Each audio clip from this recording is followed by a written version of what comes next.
Hey everybody, thank you so much for joining us today. We are here with Four Sisters Urban Farm with Gloria and Jaden from the Community Relations team. And we'll just give it a minute or two and then we'll get started. Today we're going to learn about companion planting with native perennials.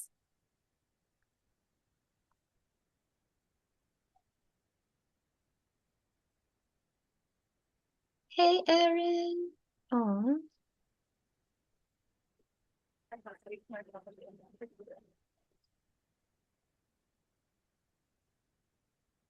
And Laura is here. Laura, I'm gonna give you this allow to talk thing. So you should be able to unmute when you're ready or when it's your section.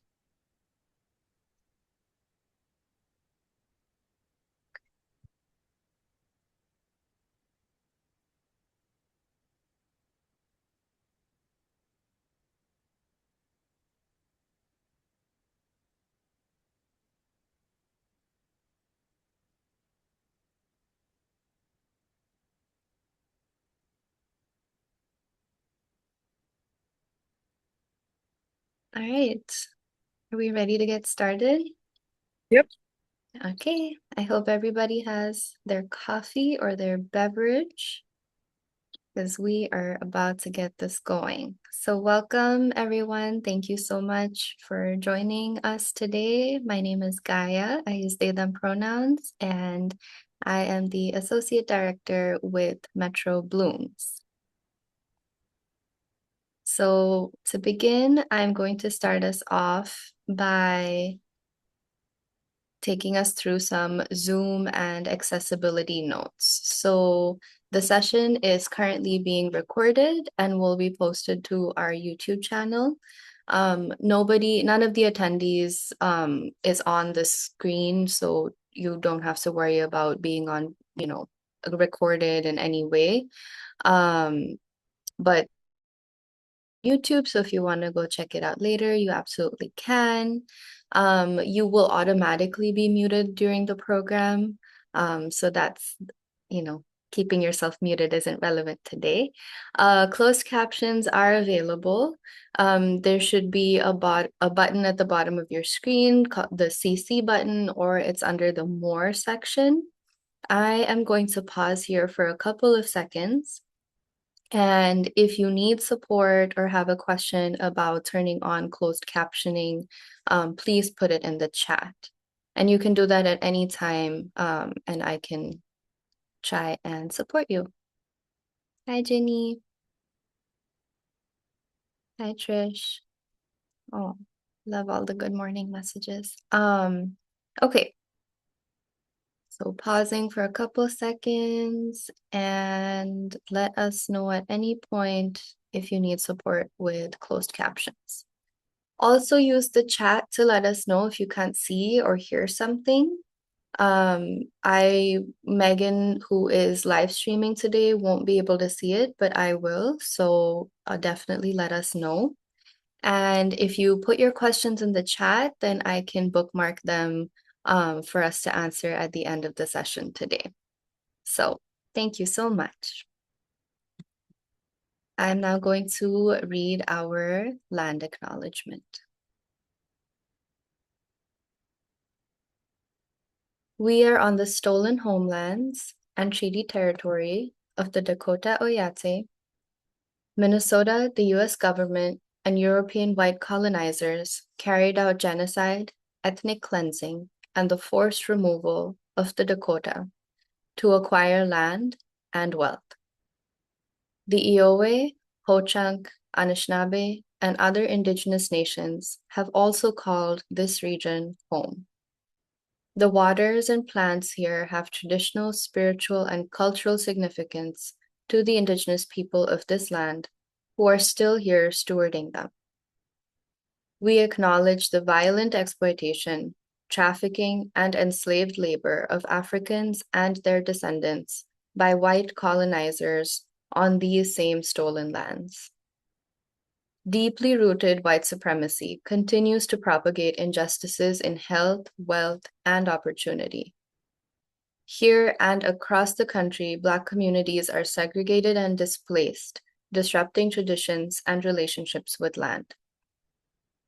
We benefit greatly from the undervalued and co-opted contributions of Black communities who have made possible much of our country's economic and cultural growth.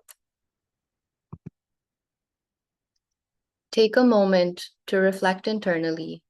How does white supremacy show up in your life? How might you be participating? And how can we come together to mobilize change?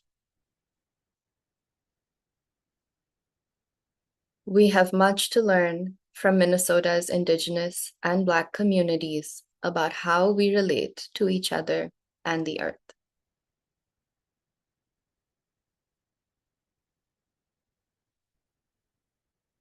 Thank you all for taking a moment. And with that, we're going to start some introductions. I'm going to stop sharing my screen. And Laura, I will pass it to you to introduce Metro Blooms. Thanks, Gaia. Good morning, everybody. Can you hear me okay? Just give me a thumbs up, Gaia, if you can. Yes, I can hear you. Okay, awesome. So I'm Laura Schall. I'm the executive director at Metro Blooms, and I just wanted to share a brief intro for our work. Metro Blooms partners with communities on climate adaptation work. So a lot of times that looks like native plantings, rain gardens, native tree canopy. We really work to create opportunities for all people to connect with and care for the land, water, and diverse life around them. We focus our work with communities who experienced and continue to experience environmental injustice and also partner a lot. So Four Sisters Urban Farm is a space we've been partnering in with Gloria and the folks at Little Earth for the last couple years, and are really excited to continue this partnership and learn more about that work with you today.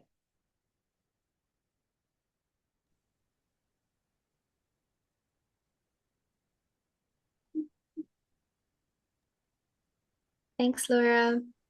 All right, Gloria, I'm going to pass it to you to introduce Four Sisters Urban Farm, and then you both can kick it off from there.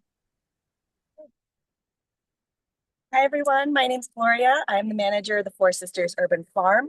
Four Sisters Urban Farm is located along East 29th Street between 18th and Bloomington Avenue South in the East Phillips neighborhood of Minneapolis. We are a pretty new farm. We started in 2021 in partnership with Hennepin County, who made the initial investment to get this off the ground. We came to it with different goals of increasing community building, neighbors getting to know each other, and helping reconnect people with traditional foodways, traditional indigenous lifeways, medicines. And so that's all part of our food sovereignty work. Four Sisters Farm is a project of Native American Community Development Institute. We work in food sovereignty, Native civic engagement, and Native arts and culture. And we're really excited to be activating this space for the fifth season. And today we're going to be talking a little bit about companion planting and how that shows up in our space. So, Jaden, do you want to give a little introduction to what companion planting is? Yeah. Hi, everyone. My name is Jaden. I'm a part of Metro Blooms. I'm an EJSJ coordinator. And we're talking about companion planting, which I love to talk about. So companion planting is basically a way of growing native plants and vegetable plants in the same community. It helps biodiversity, soil health. It invites pollinators that might have not been in one garden. And it just helps the overall growth of the plants. So we're going to talk about that here. So we are here at our community garden space. Four Sisters Farm has 3 sites. So this is our community garden. We also have a maple tree arbor on the next block and our medicinal garden on the following block. So we're here in our community garden space with, there's about 43 raised beds, about 10 of which are stewarded by myself and my interns and Four Sisters staff. And then the rest are stewarded by community members. So we really want to give people the opportunity to experiment. We see some examples of companion planting in all the different beds, people putting in things like flowers, along with their vegetables. We grow a pretty wide variety of flowers, vegetables, and fruits here. And really my approach to companion planting is that I just want to create a lot of biodiversity in this space. We're trying to create a balanced ecosystem here at our farm. So we do that in a lot of different ways. One of the ways we partnered with Metro Blooms last year to create a specific companion planting habitat at the end of this site, which we'll walk down to in a little bit. And it features plants that attract predatory insects, deter pests that we have seen in the garden, attract pollinators, improve soil quality. It's kind of a different setup than what you usually see, where the companion plant is like right in the bed with the vegetable. But I think that even having it anywhere on this site is beneficial to creating that habitat. And we leave everything during the winter, so we leave those stalks to dry out and create habitat for pollinators, predatory insects, beneficials to overwinter. So should we do a little tour? Yeah. Of Four Sisters Farm? So we have our annual vegetable beds. So things like zucchini, cucumbers. We have some green beans. These are the Four Sisters interns for the season. So they're harvesting some kale and Swiss chard right now, and some basil, which we're going to cook later and make into pesto.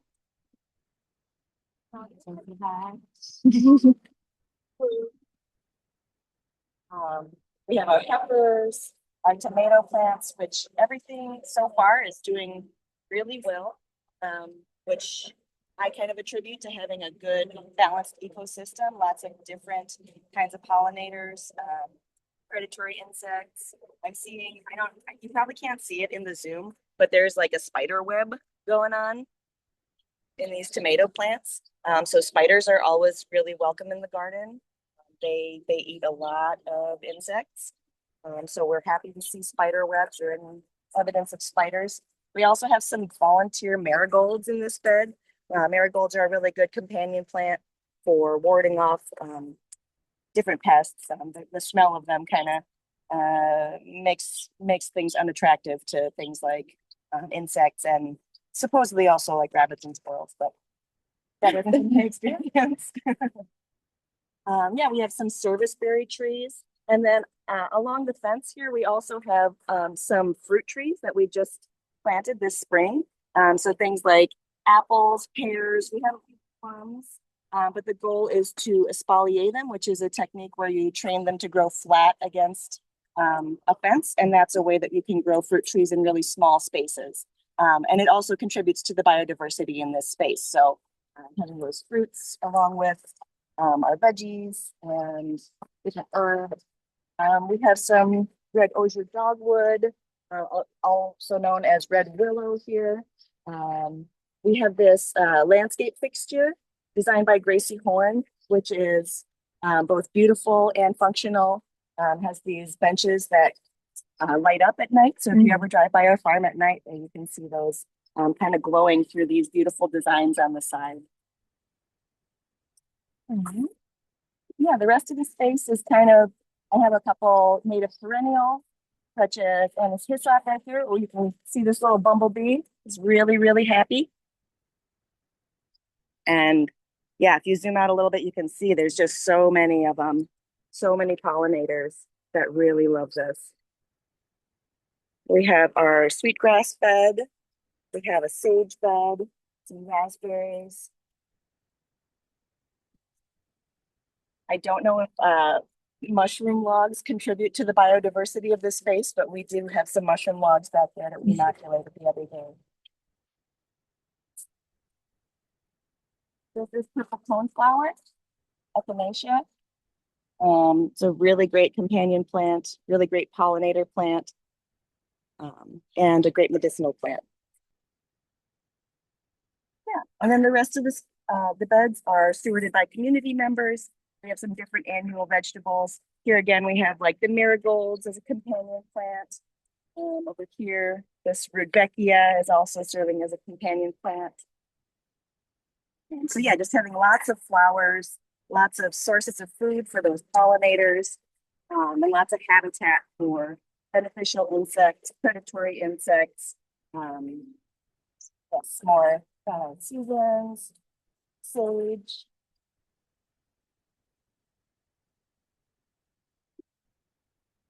And next I can take you to the companion planting area that we worked with Metro Blooms to install last year.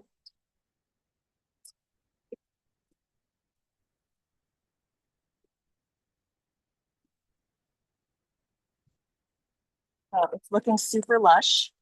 We have this one, and then we have a mirroring one on the other side of the street. So same plant choices, and really livens up this area that was just kind of a mulched area before this. So do we want to talk about like the specific plants? Yeah. I also want to touch on, as you walked through the garden, you also saw native plants. So this might have been the more traditional way that people think of companion planting, like the native plants within the garden.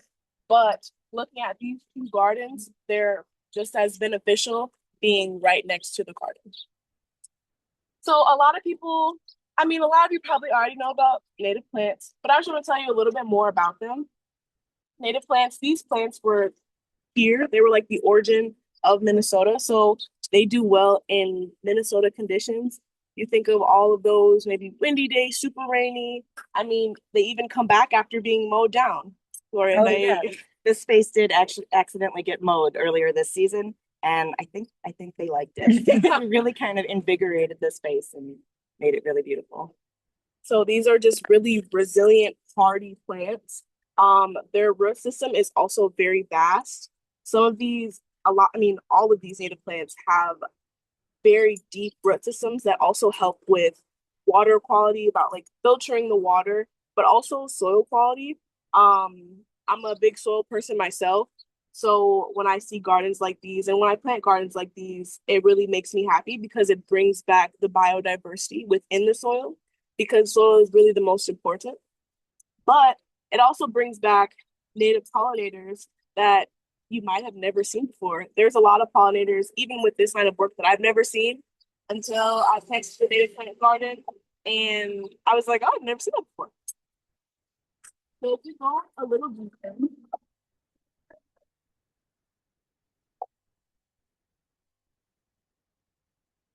I look at the golden Alexanders, which are so cute and pretty.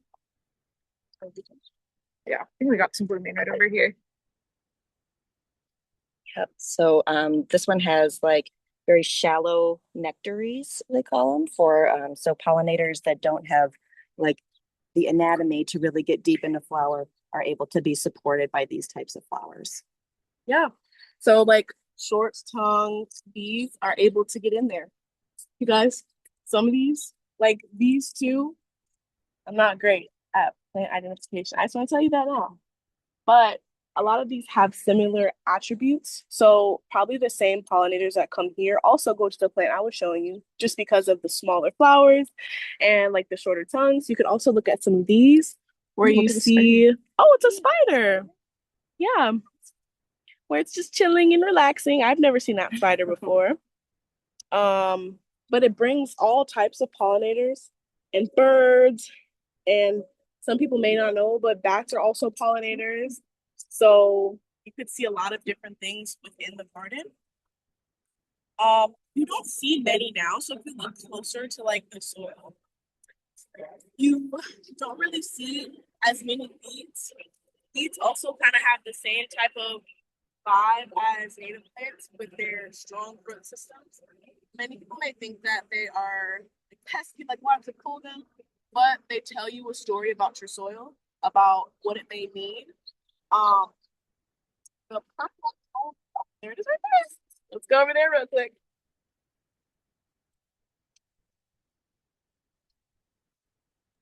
Megan, the audio is a little bit in and out, so if you would just want to stay close to Jaden. Okay. Thank you. Talk a little more about like lagoons. Sure, yeah. So this is purple prairie. Oh, my son.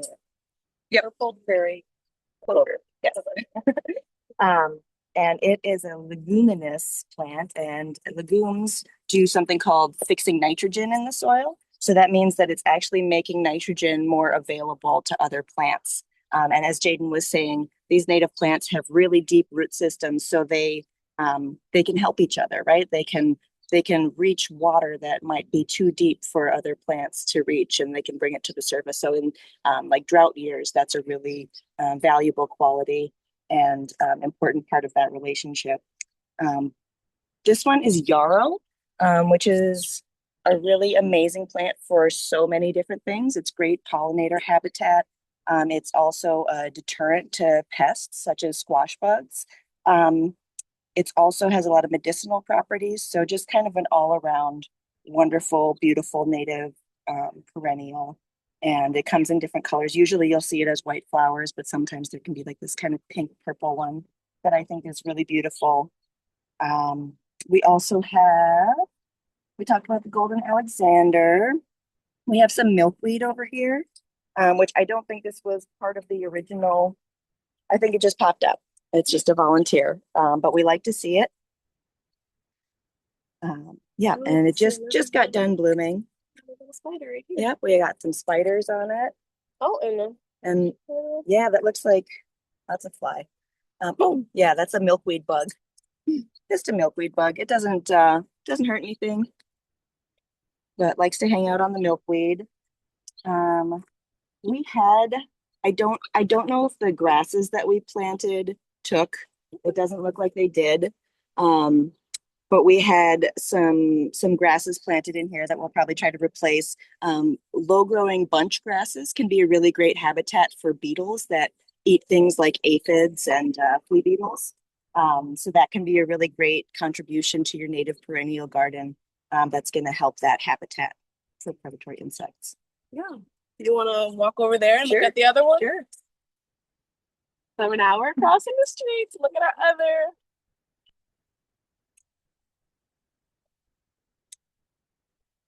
Oh, I see a bumblebee. Wow, that's a big bumblebee. Look at that. So yeah, over here we have more of that purple prairie clover.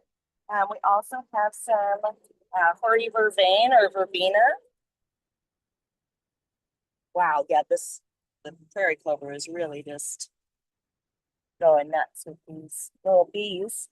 Over in this site, we also have, let's see, did we talk about Monarda? Yeah. So Monarda is this one. Bee balm, Monarda, and wild bergamot are all names for it. Obviously, also an amazing bee plant. Also a medicinal plant, edible.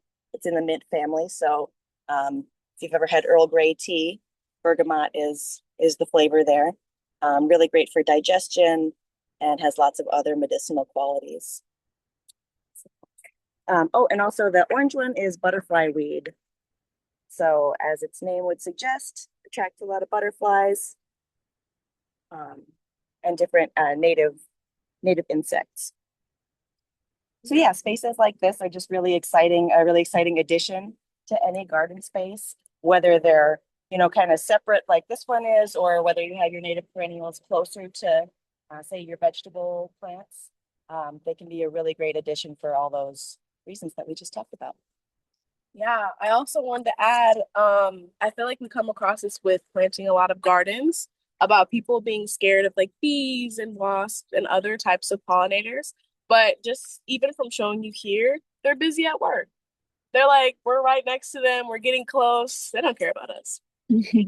And I mean, when planting your gardens and when having like a companion planted garden, they're gonna be so focused on all of these options that they're not gonna care about you. So you're like, oh, I'm scared, but you see, we were by, I mean, different spiders, different types of bees.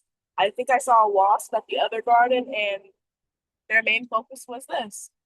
So just keeping that in mind when even, you know, thinking of gardening, thinking of companion planting, thinking of maybe your fear of any type of insect, like, yeah, they're so busy. They're not even worried about you. Yep, they're busy eating the pests in your garden. Exactly. Yeah. I know we just have a few minutes left. Were there any questions in the chat, Gaia? Yes, there were. So I'm just gonna scroll back up and get some of the first ones. All right. So there was a question, do you use fertilizers? And if so, what type? And do you use a mulch? I'm not sure if that's specifically for this garden or for like our vegetable beds, but in It our came vegetable, up in the vegetable. It came up when we were in the vegetable beds. Yeah. okay. Mhm. So in the vegetable beds, last year I did a cover crop of buckwheat in a lot of those vegetable beds.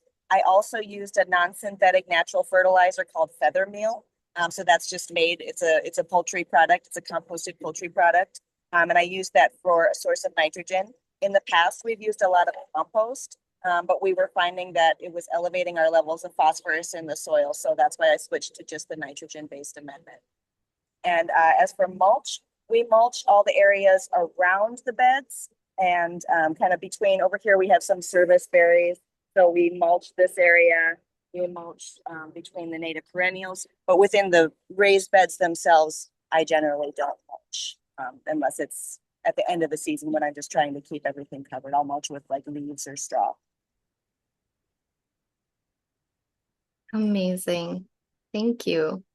The next question was, do you grow these by seed? Do you put them as small plants? And if so, where is a good place to buy them? So yeah, we planted all these native perennials as transplants. Metro Blooms provided the starts, and I'm not sure which nursery you guys got them from. I'm pretty sure we got them from Mother Earth. They have a not to shout them out. They have a great selection. And it really shows you like what type of sun it needs, and where it does best. So yeah, we got them from a nursery. I don't know how you started the vegetables, but like with all of these, they were all in the like 4-inch little potters, and now they're huge. So also has babies. Yeah, I find that it depends on the plant, but a lot of native perennials are easier to propagate just by like digging a clump from someone. Like say someone has like a bunch of bee balm, you can just dig a little bit out of that. Same with the yarrow. I haven't tried starting a lot of these from seed. Oftentimes, native perennial seeds will need a stratification period. So they're good for things like winter sowing and like starting them in that cold environment. So yeah, I think you'll probably have better success with transplants as a more surefire way to get good results, but always try. It's always great to start things from seed.